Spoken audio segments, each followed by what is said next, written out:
Good morning, all. Hi, Bruce. This is what I used There we go. as my to raise my computer back up. Posters are easy. Show it again, Bruce, please. I have a few of them, Ashish. Here's one.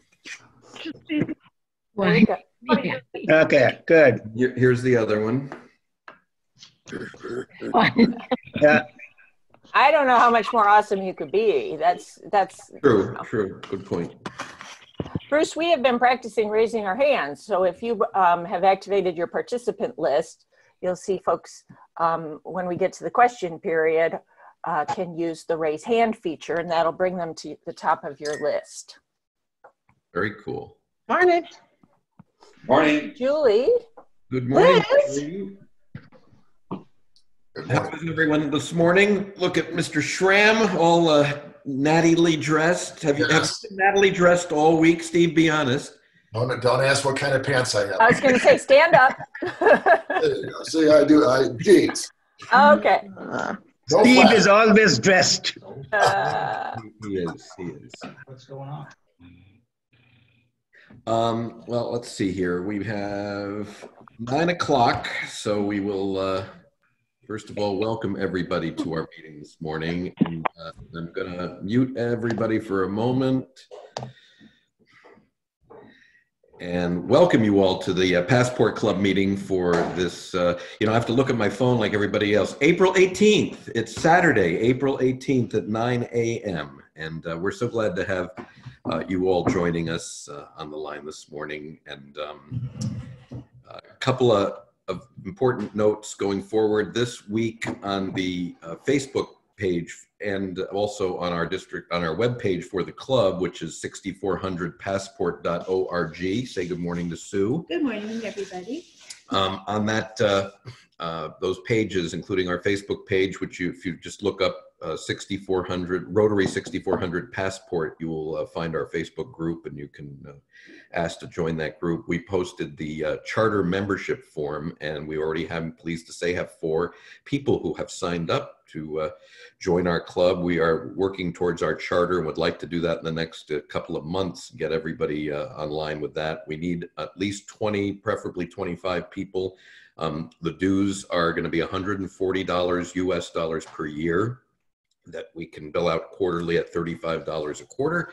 So we've made it very affordable. Essentially, that's just our Rotary International dues and our club dues, or district dues rather, that we need to be paying to the district and to Rotary International. So if you or someone you know thinks that this club would be a good fit, I'll just remind everybody really quickly, as we have over 30 people joining us so far this morning, and we're thrilled about that. The Passport Club is essentially what we call a hybrid between an e-club that meets exclusively online and a traditional club that meets in a bricks and mortar type of club format for breakfast, lunch, or dinner, or cocktails, or whatever every week. We meet online, but we also encourage our members, wherever they may be, whether they're snowbirds or they have travel schedules that just don't permit them to make a regular weekly meeting at a home location, to still participate in their local community, wherever that may be at the moment. Work with clubs when we are back to having gatherings where we at least can do service projects and so on. You can work with your local club on that. So you can, if you mute your microphone, I don't think you'll get the feedback, or turn the speaker off. Sorry, we got 2 devices going in the house this morning.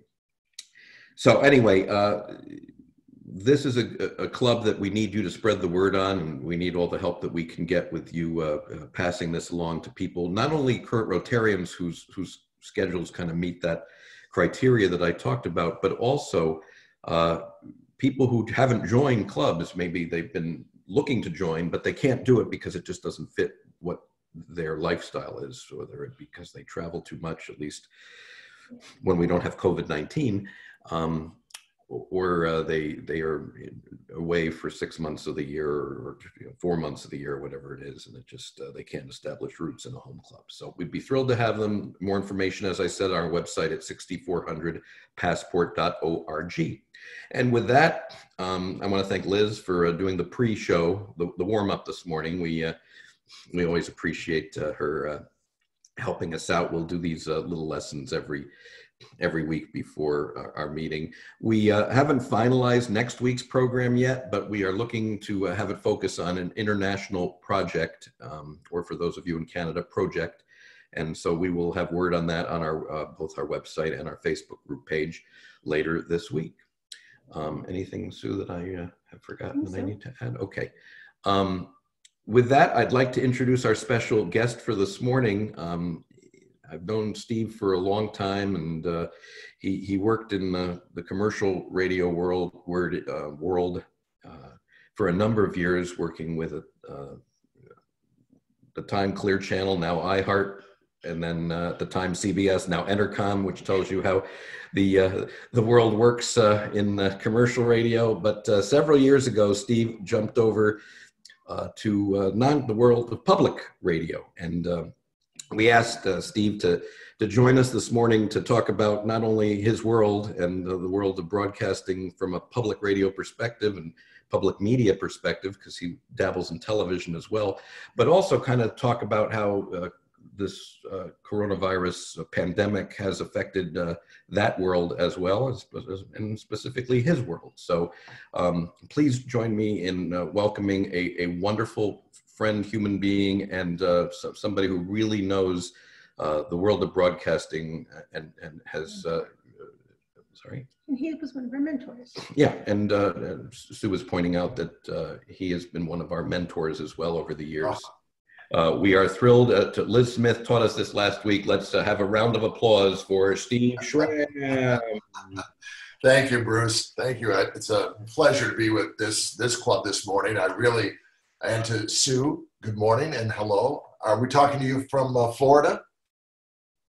No, Connecticut? Okay.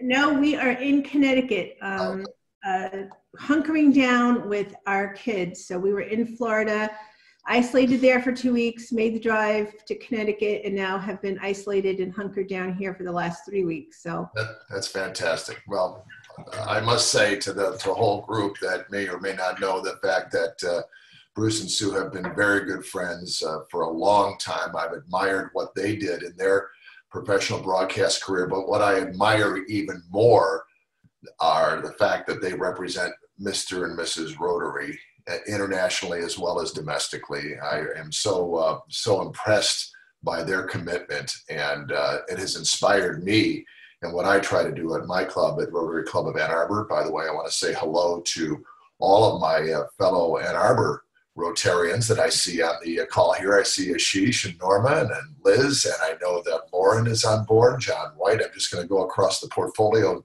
see who else I see here, but I know there's many familiar faces, and I don't want to take all of our time acknowledging that, but I certainly appreciate seeing many familiar Ann Arbor faces on with me this morning. So thank you very much. And because of that, some of them have perhaps seen this presentation before if they were at one of the meetings where I presented this over the years at the Rotary Club, but I will try to make it interesting for you. I have a standard presentation that I do, and I'll do a good portion of that, and then we'll leave some time. What exactly is the timing you would like me to accomplish, Bruce?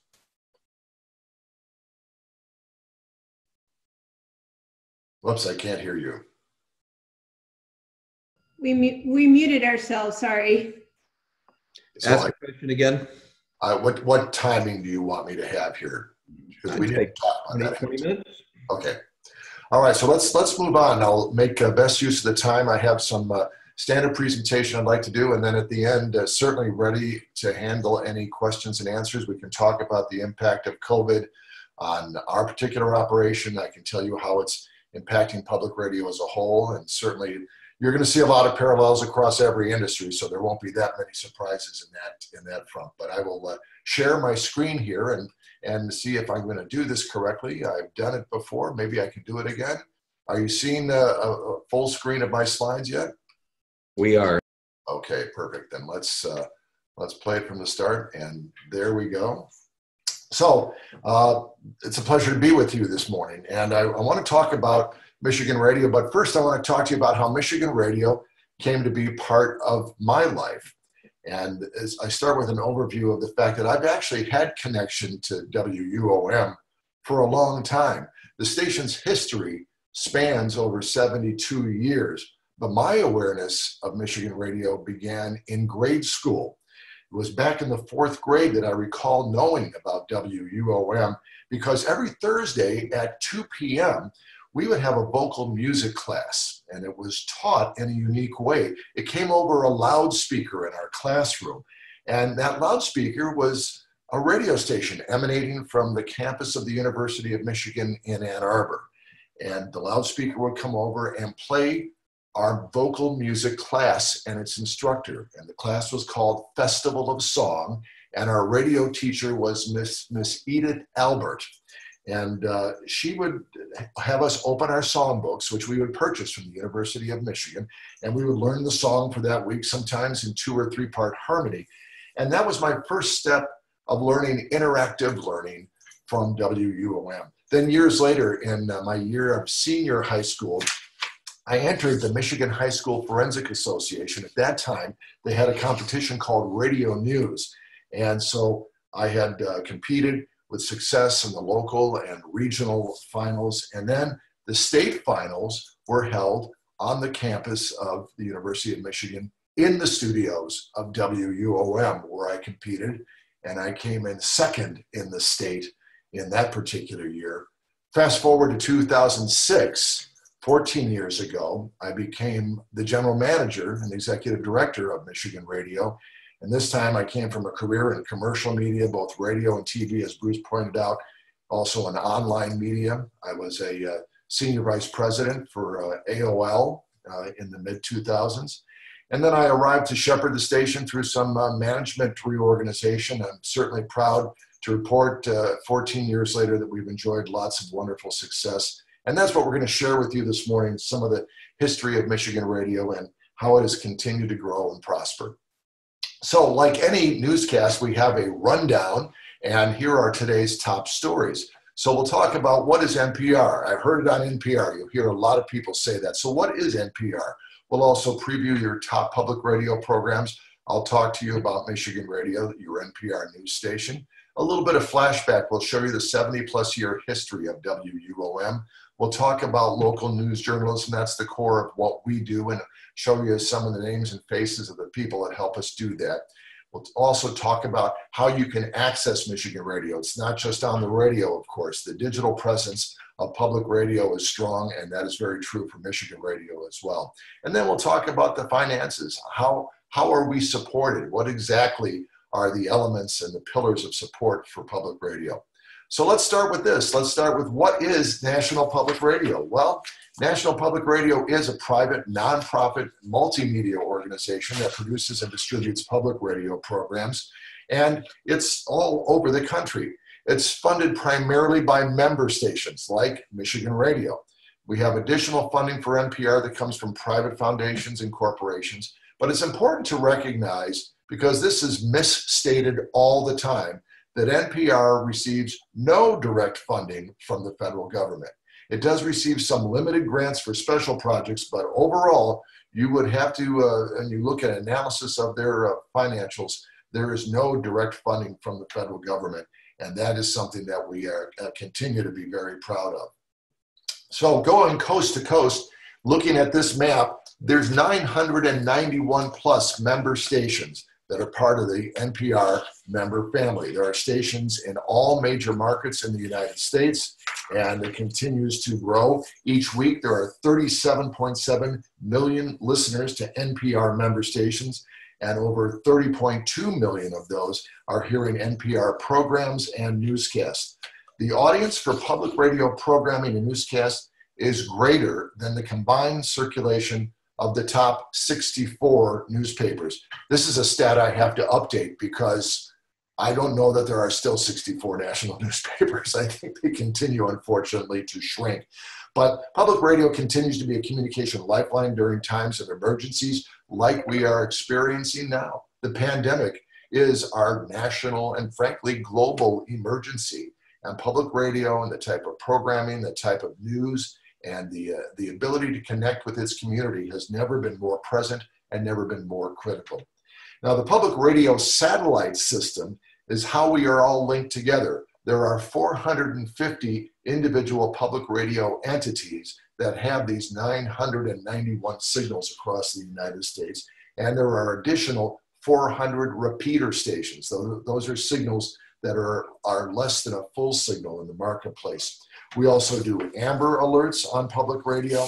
And of course, member stations have their own individual reporters. So they're providing crucial local reporting at places where NPR doesn't have its own reporters. So the network and the mesh of national NPR reporters and hosts, as well as the member stations that have reporters locally, really make up the largest radio news gathering force in the United States. There are no commercial entities that even come close to rivaling what public radio does in these United States.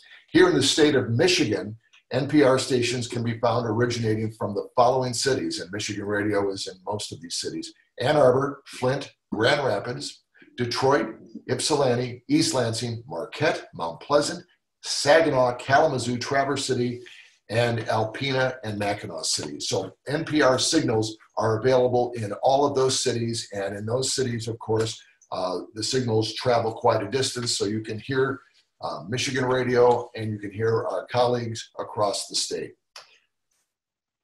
Now let's talk about NPR and their impact with their news bureaus. You can see on the slide here that both domestically and foreign bureaus compose a total of 34 bureaus. 17 of those bureaus are international, which is most impressive. I can tell you without question, from a commercial radio standpoint, there is no comparison to fully staffed bureaus that are, if you will, owned and operated by an entity. Public radio goes above and beyond in covering the world scene. And you can see the listing of those particular bureaus. They're covering dynamic stories of the world's people, politics, economy, and culture. And our NPR people are on the scene themselves. We don't always have to talk to a local newspaper reporter in New Delhi or anywhere else. We have bureau people there. And it's a very expensive process to maintain, especially in very dangerous areas of the world, where not only do we have a reporter, we have to hire locals who are interpreters, we have to hire local security, we have to have places that are safe for our reporters to be housed and to operate. We have to have sometimes enhanced vehicles in order to travel safely.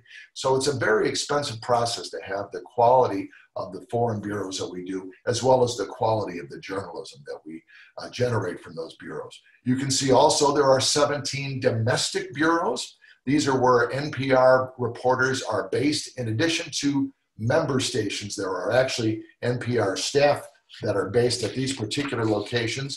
You'll notice that the closest ones here to us are in Cleveland, where there's an NPR bureau chief, and Chicago has a reporter based here. But I can also tell you that because of the constant call by NPR to use Michigan radio reporters and journalists, we might as well be considered a bureau for Michigan for NPR.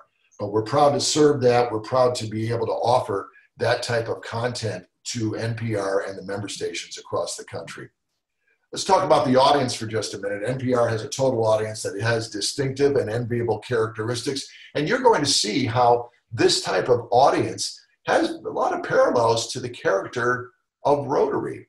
First of all, media junkies. I'm not going to say that all Rotarians are media junkies, but they are heavy media consumers, people who listen to NPR. 92% read articles or stories online every week. 89% listen to over-the-airwave radio, and 88% watch the news on television weekly. And not just with NPR, they have a much higher familiarity and favorability with all other media companies as well. On the right side of the screen, you can see that NPR listeners are involved. They are active, they're science-minded, they have higher activism, they're civically engaged, they do volunteer work, they love science, they travel more, and they're more frequent viewers. Doesn't that sound like a profile of Rotarians? I think that it does. And in the bottom corner, leadership-minded. that are confident in their financial future. Well, maybe not so much in the last 60 days, but normally they are confident in their financial future. They consider themselves a leader and they are solution oriented. So all of those factors are characteristics of the NPR audience, and they certainly reverberate well with what we are as Rotarians. Here you see a map of the state of Michigan telling you that we have national and local public radio programs through a network of 3 stations. Our anchor station is WUOM in Ann Arbor at 91.7 FM. Our second signal on the west side of the state is based in Grand Rapids at WVGR 104.1. And we also have a signal in Flint at 91.1 FM. And over here, where my cursor is, that little area there where it says Port Huron, we added an affiliate in Port Huron about a year and a half ago. So as you cross the Blue Water Bridge on your way to Sarnia, you can also listen to Michigan radio, where previously public radio was not available. So we're very proud of the coverage in the southern half of the Lower Peninsula, and we also continue to have good relations with other public radio stations across the state, which we'll talk about in just a moment. You know, all the time people talk about, when they talk about the University of Michigan, they talk about the big house. Everybody talks about the big house.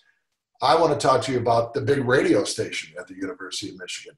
Michigan Radio's weekly listening audience is over 490,000, which is more than enough to fill Michigan Stadium 4 times. Now, we just don't do it for home games. We have that size of audience every week. So that is a factoid we like to point out to people who are visiting Ann Arbor and say, can we go over and see the stadium? Yeah, sure. But let's also tell you that Michigan Radio's audience is 4 times that what you'll be able to fill in the stadium. Just a point of pride that we'd like to share with people from time to time. We also like to talk about the fact that Michigan Radio is everywhere where you are. We are the most listened to public radio service in the state of Michigan. Over 1 million listeners are reached monthly by our 4 broadcast signals. We're online everywhere as well. We've had a lot of interest, obviously, since the stay-at-home orders have been in effect, in the growth of our audio streaming, certainly dramatically spiking in the last 60 days. Our web portal has never had more traffic based on all the stories that are being generated at michiganradio.org.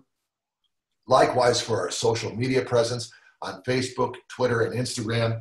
And we have very good subscription to our apps. We have 2 apps. You can go in the App Store, just search under Michigan Radio, or if you'd like to have our content, along with some NPR content that's customized for you, you can also download the NPR One app. Let's talk about the anchor programs on NPR. What can you hear? Well, in mornings, you'll hear Morning Edition. It is radio's #1 morning news program. Over 14.6 million weekly listeners from 5 to 9 a.m. You're seeing the smiling faces of the anchors of Morning Edition. Steve Inskeep in the center is Rachel Martin, David Green on the right, and Noel King on the bottom center of your screen. Those are the 4 anchors who these days are anchoring from their own home offices. But normally we have West Coast and East Coast anchoring. Basically, we have Steve and Rachel that operate out of Washington at the NPR headquarters. David Green is on the West Coast, as is Noel King. And you'll hear a mix and match of those anchors. Sometimes it's the 2 ladies, sometimes it's a male and a female. It depends on their assignments. It depends on various iterations. So there's a lot of variety in the anchoring of Morning Edition. It certainly is the premier radio program for news and information in the United States. In the afternoon, we have All Things Considered. It's public radio's afternoon news program, and it too has a very impressive size audience. It is the 2nd most listened to radio news program in the United States. Our anchors are Ari Shapiro, Audie Cornish, and Mary Louise Kelly. You might recall that Mary Louise Kelly was the focal point of some recent concern about how she was handled in a back and forth with the current administration, and a number of public radio listeners have rallied to her support since that time. So All Things Considered reaches 14.4 million listeners per week. It's heard on Michigan Radio from 4 till 6:30 every afternoon. We have popular programs throughout the weekdays on Michigan Radio. Here's the slide representing the BBC News Hour, mornings from 9 to 10. The two main anchors are Razia Iqbal and James Menendez. I've had the pleasure of meeting James, and I had a tour of the BBC in London about 6-7 years ago. And I have to tell you, what an impressive news organization that is.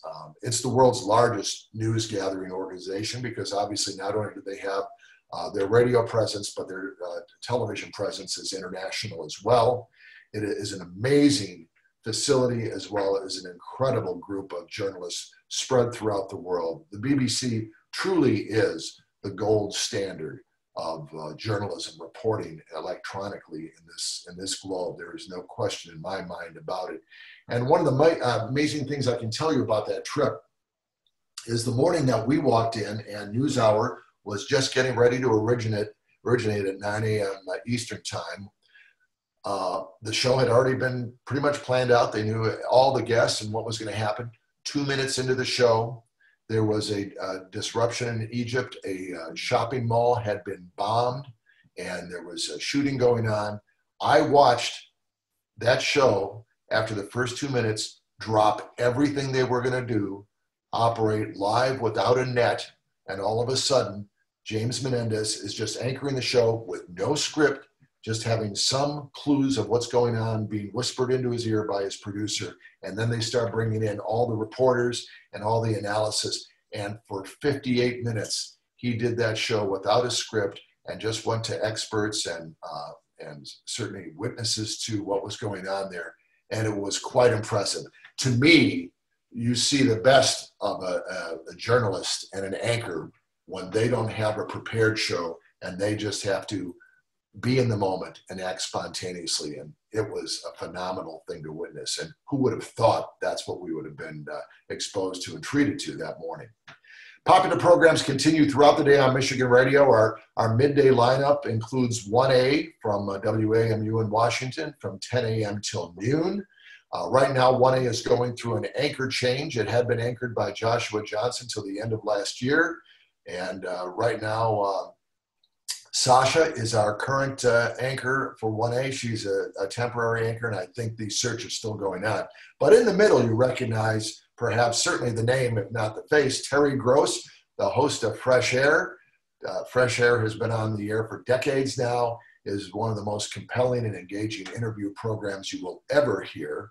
Terry is right now, because of COVID, not doing it from studio, but doing it from, as she will tell you, from her kitchen table every day, and still creating engaging interviews, whether it be with newsmakers, pop and culture figures. I think one of the things I love about Terry's show is what I call the joy of discovery. You never know what it is you're going to hear on the program, but somehow they make it interesting to you, even if it's a topic or a person you had never met before. And on the right side of the screen here, you see our anchors for Here and Now, Jeremy Hobson and Robin Young. And they have been joined by a new anchor more recently, Tanya Mosley. So there are 3 anchors to Here and Now, and that program airs on Michigan Radio following Fresh Air from 1 till 3 in the afternoon. On the weekend, here's a portfolio of some of the things you'll hear primarily on Saturday, with some of it repeating on Sunday. I highlighted Wait, Wait, Don't Tell Me, which many of you listen to at 10 a.m. on Saturday mornings. As a matter of fact, we were just looking at some ratings information the other day, and Wait, Wait, Don't Tell Me with Peter Sagal is our single most listened to hour in the whole week on Michigan Radio. And it's just celebrated its 20th anniversary last year and continues to be a very big draw for Michigan Radio. Of course, This American Life from WBEZ is also on, and Radio Lab and The Moth. All of those, as well as Snap Judgment, have become popular offerings for us on Saturdays. So why do people listen to public radio? Well, these are 3 factors that really drive listenership. This is what listeners have told us. They find it engaging, it makes them think, and it makes them understand the world better. I guess all of those things tell you that people who engage with public media, with public radio in particular, are just naturally curious people. Curious people tend to be engaged. curious people think about something. They don't automatically form their opinion. And for that reason, and this is another reason why public radio and Rotary go hand in hand, wanting to understand the world better. That's what we try to bring through public radio. And that is why listeners do find a linkage, and they do find a passion about listening to public radio. And about 3 years ago, NPR did some core brand perceptions. This is what our audience told us about why they listen to NPR and, of course, why they listen to Michigan radio. They know that we have high standards for our journalism. They feel that the journalism, the programming that we do is respected and trustworthy. They feel that the type of work that is done by public radio is responsible. And what are the benefits? Well, it lets a listener discover new things. They do feel it's important for society, and it offers perspectives. And that is one of the reasons why the primary form of support of revenue for public radio is individual donor gifts. And that continues to be the mainstay of how we are funded. Take a quick history lesson here. I'm keeping an eye on the clock. It's 30 minutes past the hour right now, as we say in radio. And this is a little snapshot about us. Michigan Radio was born as WUOM.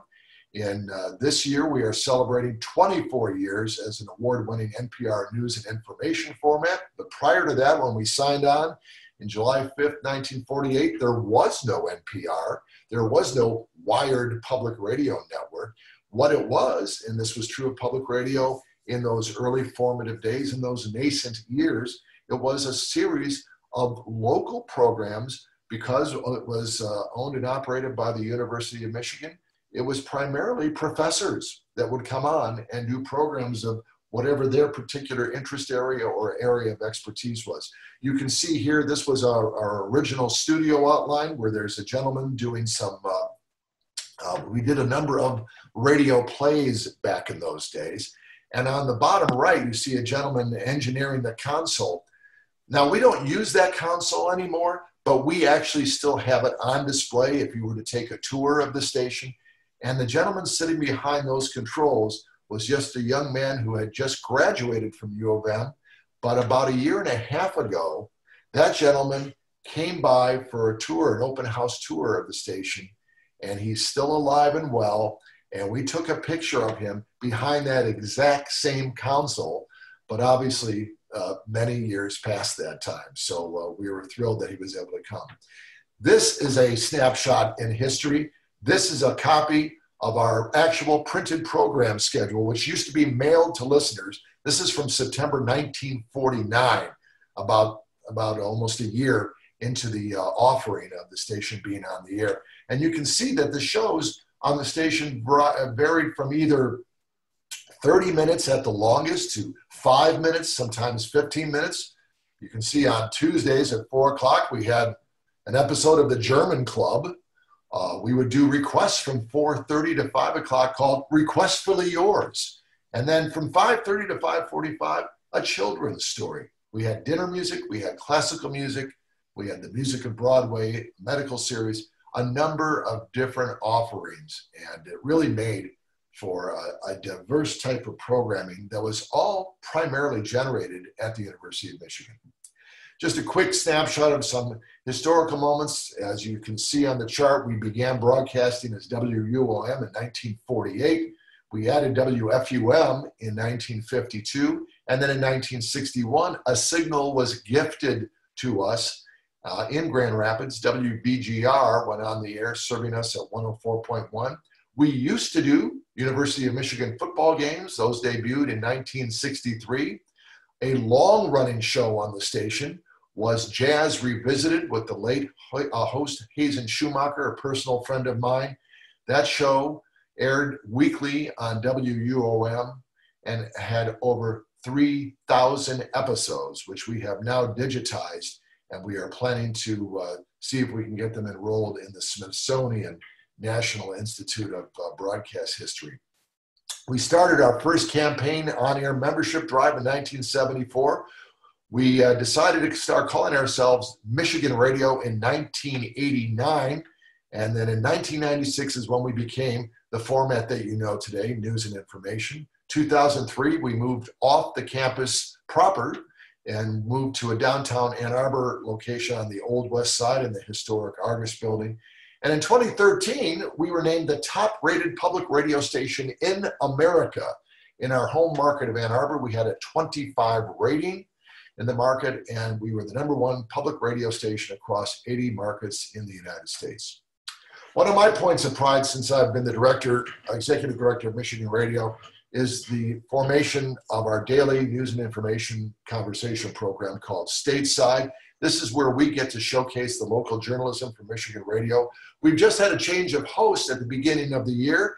You're seeing our new Stateside host, April Baer. She anchors the show from 3 to 4 o'clock, live Monday through Friday. It's also repeated in the same evening from 10 to 11 o'clock. It's also heard in Traverse City, Port Huron, Marquette, and Houghton on affiliate stations. And those two new additions, Marquette and Houghton, have just joined us. Houghton just started about a week or so ago, and Marquette will debut on Monday. So Stateside is heard in the Upper Peninsula as well as a strong concentration in the Lower Peninsula. I want to just quickly introduce you to the faces behind the voices. These are our local hosts. Doug Trabue does our morning edition hosting from 5 to 9 a.m. Mike Perini takes over just after that. He anchors during the breaks of BBC NewsHour 1A, and certainly Here and Now, as well as Fresh Air. So Mike is on from basically 9:30 until about 3 o'clock, and then Christina Shockley takes over, and she anchors the local news and local information during All Things Considered Monday through Friday. Here are some more faces than the names that go behind those voices.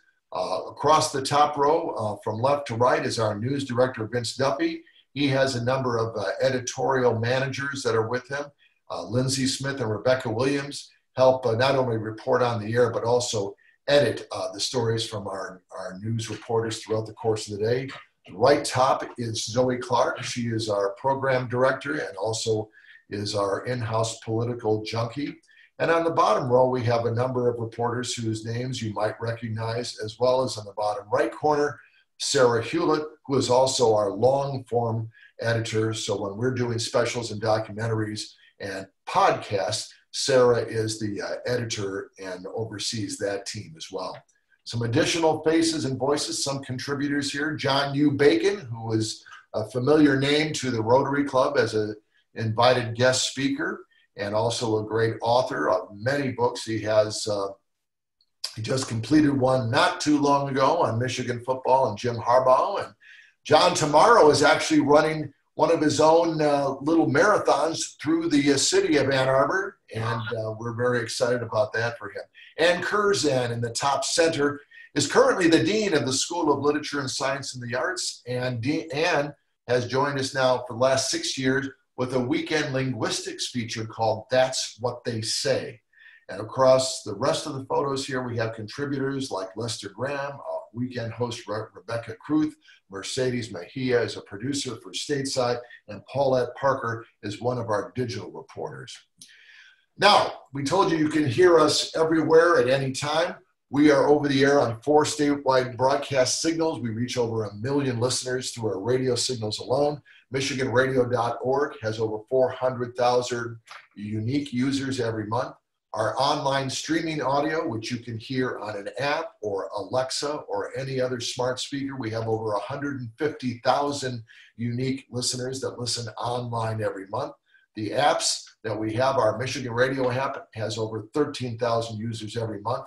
And on social media, you can see that we have 53,000 plus Facebook fans and almost 42,000 Twitter fans that follow us every day. Here's how we shape up in terms of how the financials work for Michigan Radio. On this pie chart, you can see that individual gifts represent nearly 60% of the revenue for Michigan Radio. This is from FY19. Our corporate sponsors chip in another 21, almost 22%. We have Corporation for Public Broadcasting funding, which is about 5.2%, and other income of 9.9%. That includes the indirect administrative support from the University of Michigan, other government and foundation grants that we prospect on our own, rental income from people that help rent our towers, and other types of royalties that we have as well. So where does that money go? 56% of our income is spent on programming and production. That is basically content making. And that also includes fees that we pay to NPR and American Public Media. Our fees for national programs alone are about $1.3 million a year.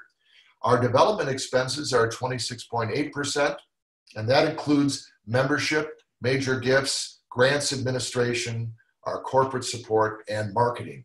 And management and general expense, 10.7%, and engineering making up 6% of our annual operating statement. Here's some fast facts. In 2020, Michigan Radio was named Station of the Year by the Michigan Association of Broadcasters. I am proud to tell you that we have won that award in 10 of the last 11 years. And in 2019, the last full season of awards that are completed, we had over 40 awards for our journalism, including for the very first time the prestigious Peabody Award, a DuPont Columbia Award, a Scripps National Award, a National Edward R. Murrow Award, and a Webby Award. You can see the overview box. We have 34,409 contributing members in the fiscal year 2019, 241 corporate sponsors, 46 journalism awards, and that journalism created 3,327 stories that were enterprised and reported in their original form by Michigan Radio journalists, hosts, and reporters. And in terms of content makers on our staff, we have 28 people that make content, whether it be broadcast air, hosting, producers that produce content for our digital offerings online on our website, and podcasts. So of the 55 full-time employees we have 28 content makers on the staff at Michigan Radio. I'm putting this slide in here quickly because people ask, well, how can we stay in tune to support public media and make sure that there's always appropriate support and funding, such as the Corporation of Public Broadcasting provides for us? If you have interest in that, I suggest you go to a website called Protect My Public Media. They help you keep you tuned in as to when there are issues in front of Congress where we would need some additional support, letter writing that you can do by email very easily. There's a nice tool online that lets your member of Congress, whether it's a senator or a congressman or a state senator, in any case, know about our issues so you can communicate clearly there. Our current hot topics in public media, we'll talk about COVID here real quickly. The affordability of public media is pretty good. Each United States citizen, based on the Corporation for Public Broadcasting support, is supporting us with $1.20. So $1.20 gives you everything you hear from public radio and public television across the span of a year. We're always looking at what factors there are from commercial and other digital media outlets. We want to make sure we have good availability and access and choice so you can find public radio and public media. We are, in this administration, navigating the cultural environment of fake news, but we try to stay true to the mission of public media, which is to educate, inspire, and entertain. And we've done a lot of work in expanding and promoting our digital offerings for online reader content, podcast, streaming, and town halls via video chat services. So that is everything I have to tell you about Michigan Radio. I see it's 9:42.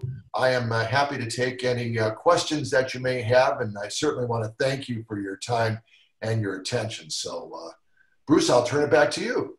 Well, thanks so much, Steve. That was fantastic. So much, we're all waiting. This is how we applaud in sign language. We learned that last week from past District Governor Liz. So thank you, everybody. The way we like to take questions, you can either enter them into the chat box if you type a chat to make sure it's addressed to everyone.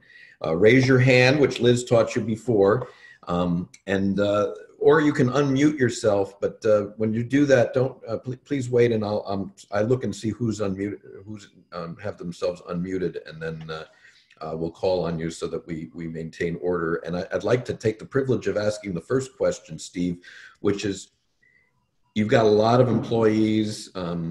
You've got a sophisticated operation in Ann Arbor. How has COVID-19, you don't have to be, deep details on this, but how has it changed your operation just in practicality in terms of you know, how you've had to adjust how you run things from the day-to-day basis. Well, it's been dramatic. We issued a station stay-at-home order on March 11th. That's when about 95% of our staff, of the 55 people, no longer came into the station. The only folks that were coming in at beginning on March 12th were people that were directly related to hosting on the air and producing stateside. We did have a couple of situations. We had some presumptive positive employees in our content makers. They have not been verified that they had it, but we presume them to be presumptive positive. So they went into obviously self-isolation. So from that point, in the abundance of caution, of the 55 people that are employed as full-time employees at Michigan Radio right now, as of yesterday, only about 4 or 5 people in the course of a 12-hour period of the day will be in the station, basically anchoring.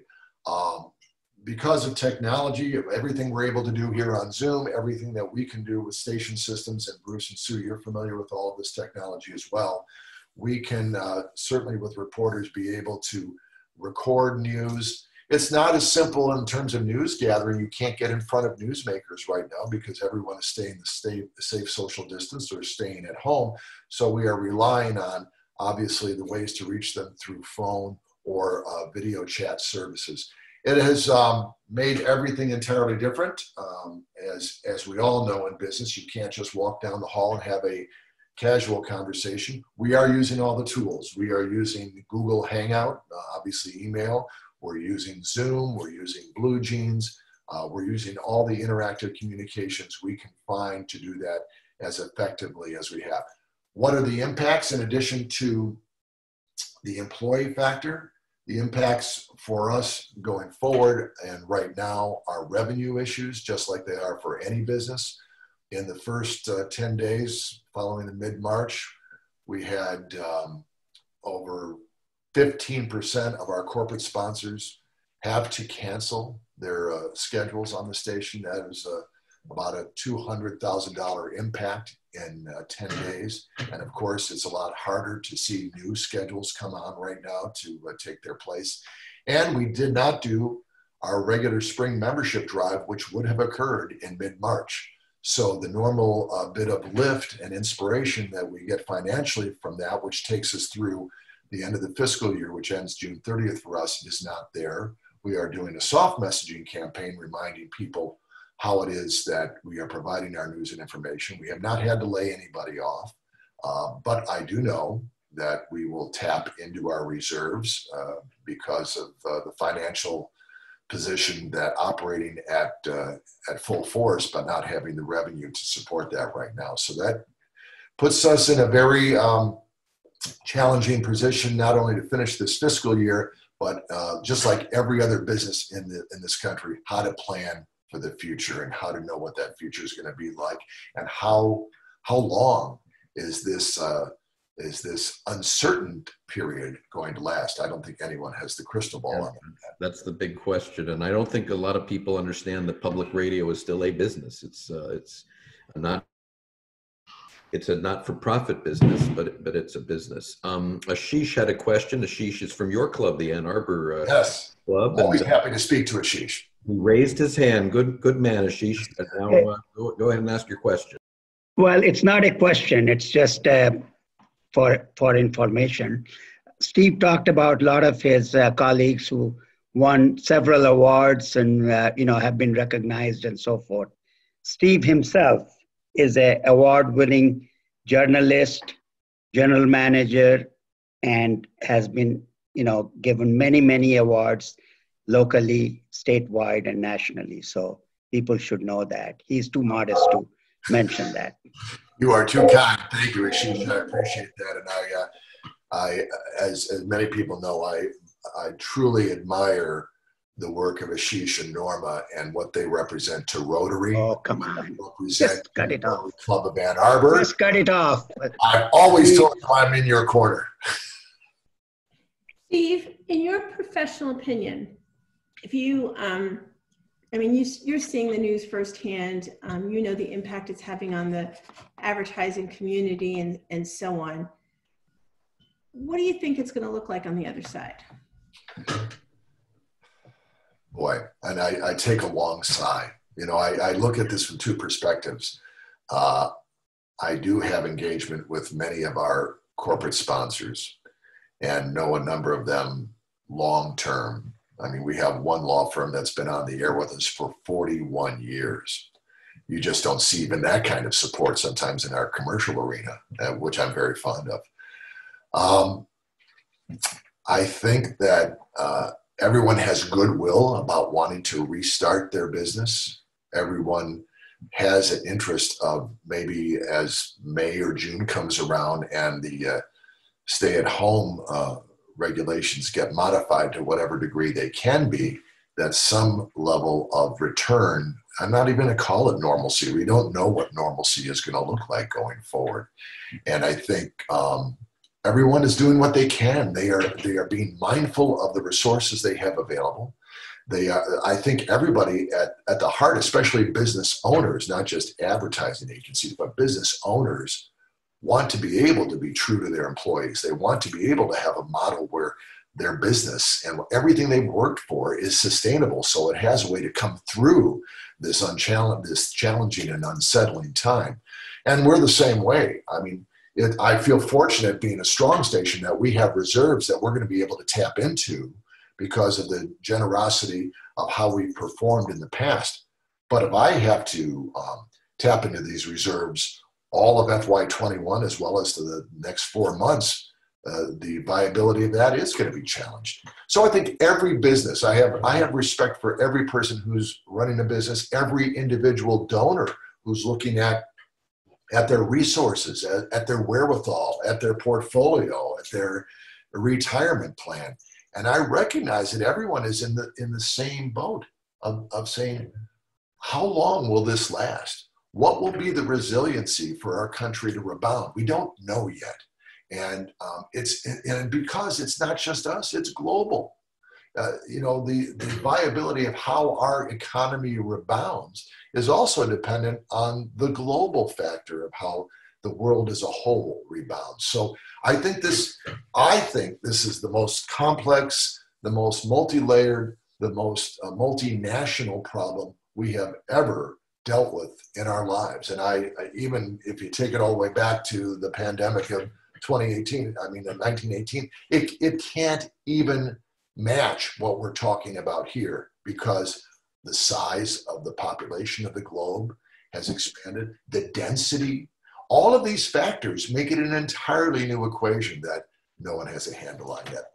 I have confidence, I have faith, and I will help our corporate sponsors. I will understand what donors can and can't do, and we will just manage ourselves and our resources accordingly. That's the best I can offer. Yeah. But being a Rotarian has given me one thing.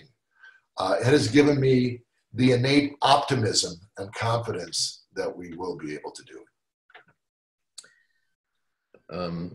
I think you have to have faith. You have to have confidence. John is the president-elect from the Plymouth Club, nearby to you, and he has an interesting question. How will the 2020 U.S. Census numbers impact Michigan radio, either directly or, more importantly, indirectly? Well, I agree, John. I think that the census is going to be, if not a calamity of this pandemic, it certainly is going to distort the response levels that would normally be difficult to achieve anyway.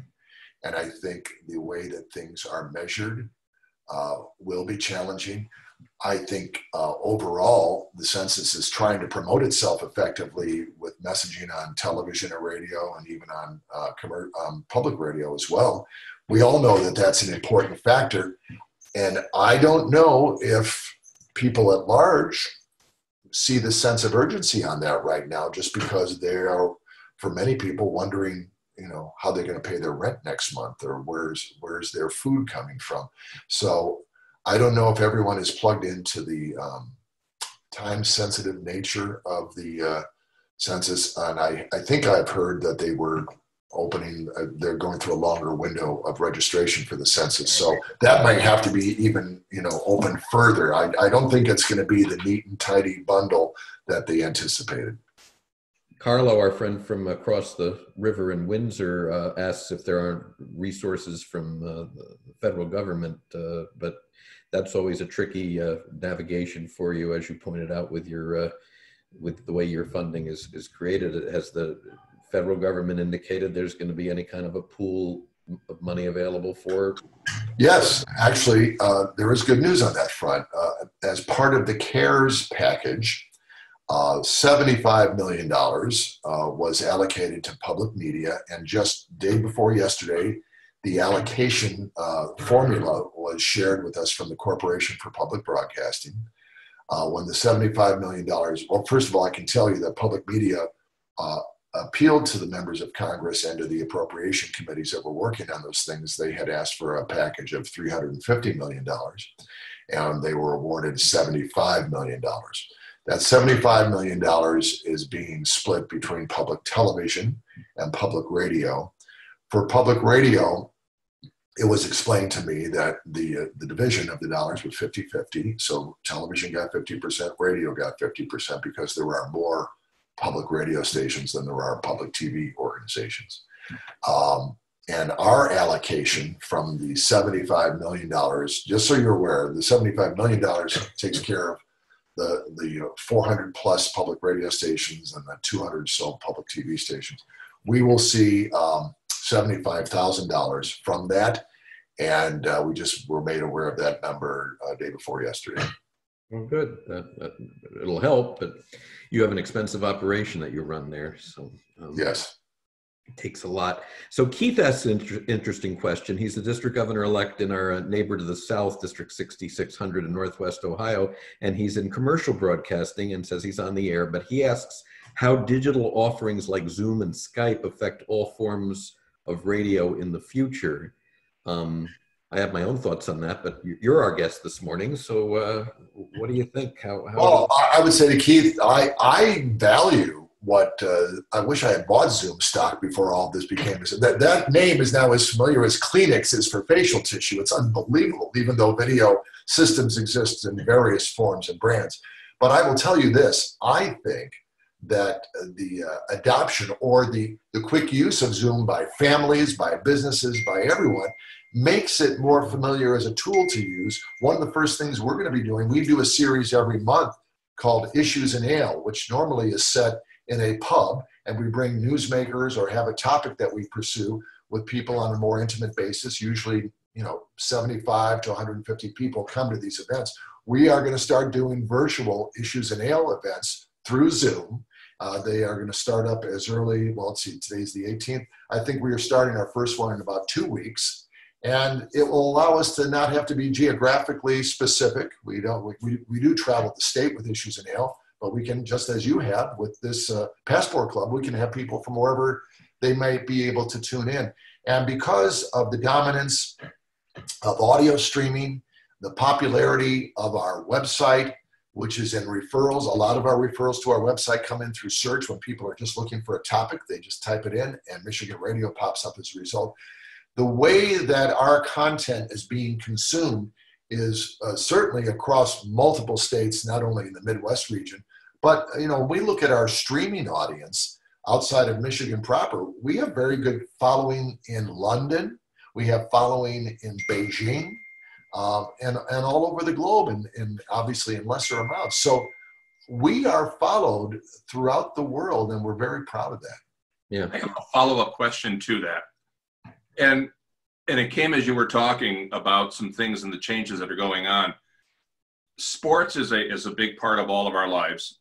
The number of people that go to a sporting event, obviously that comes into play when it comes to what the sporting team makes. Yes. With people not going to an event, how does that affect broadcast? And I realize you're not in broadcast pay type of things like we do, but how does that affect the way we're able to broadcast sporting events when the money that was generated by the people attending is no longer there? No, Keith, I think it's an excellent question. I want you to know I spent the largest part of my career on the commercial side. So I used to have to be concerned about that. But even being affiliated with the University of Michigan, right, where the sports program, obviously the revenue sports being football and basketball, are so keenly dependent on the revenues that come from the television rights and to a lesser degree the broadcast radio rights. I think that is a very large struggle right now, because if you look at it, and this would be true of all Division I programs where they have successful revenue sports such as football and basketball, those two sports prop up the rest of the NCAA collegiate non-revenue sports. And as a result, they're so keenly dependent on the revenue sports to be able to provide the 20 plus other sports that might be at the collegiate level, that all of that is challenged. I think universities like Michigan have certain financial wherewithal where they've recently took out $1 billion line of credit last month when the regents met to take care of some near-term issues. But I think athletic departments which have had the good fortune, at least at Michigan and other major programs, have been able to operate independent of the need for university funding. If those television rights are compromised because of what you've already outlined, I don't know the easy answer to that. And I don't think fans alone are going to be excited about not being able to attend a game and only watching empty stadiums play. And I don't know. I think it's a very unknown and uncertain path on that. And I do think, just like I'm a Disney shareholder. I was watching various reports on Disney on how that company is going to have to be reframed. Look at what they depend on, the theme parks. They depend on people gathering. And that whole model is under challenge right now. I was spinning by all the sports channels last night and seeing all these games, 2012, 2017. It's like, I guess if you are somebody who is willing to watch a game that's 7 years old, you might be willing to watch an empty stadium filled with players, but the revenue models are the ones that. Well, yeah, and the novelty of that will wear thin after a while. Yeah. I mean, you don't want to have only one format called Classic ESPN. You will want to have something more than that. Well, what doesn't, Sue was just saying in the background that people are going to have to take seats out of the stadiums to have the social distancing. Airlines are not selling middle seats right now, but that's right. Difference. Nobody even wants to venture close to it. So there was one on the news this morning. There was one guy on a Southwest plane. I can't believe they flew the plane, but there was one guy on a Southwest flight. So, Keith, thanks. Great question. I want to thank everybody. We're at our 10 o'clock, and we like to be respectful of people's times. And Steve, I want to just say, amazing job. Thank you so much for being with us and giving us some insights into your business that we didn't have otherwise. People that are listen to public radio but may not know how it works in the background. I want to thank our 40 plus participants this morning for joining us. We are working, as I mentioned at the front end, on an international program for next week.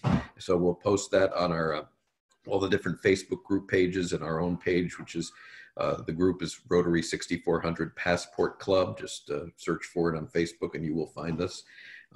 Thanks again. And everybody, let's all applaud for Steve Schramm from Michigan Media and Michigan Radio. Steve, always a pleasure, and enjoy your self-isolation with your lovely wife, Lori, and your family. Thank you, Bruce. Thank you, Sue. Thank you for the invitation. I'm delighted to see a successful club here like the Passport Club. Bruce and Sue, congratulations on bringing this together, and always at your service. Thank you, everyone. Appreciate it. Thanks a lot, Steve, for being with us this morning. So with that, we'll say the four-way test of the things that we think, say, or do, and I always unmute everyone so we can make it chaos. First, is it the truth? Second, fair to all concerned. Third, will it build goodwill and better friendships? Fourth, beneficial to all concerned. Have a great week, everybody. Thank you very much. This was fun.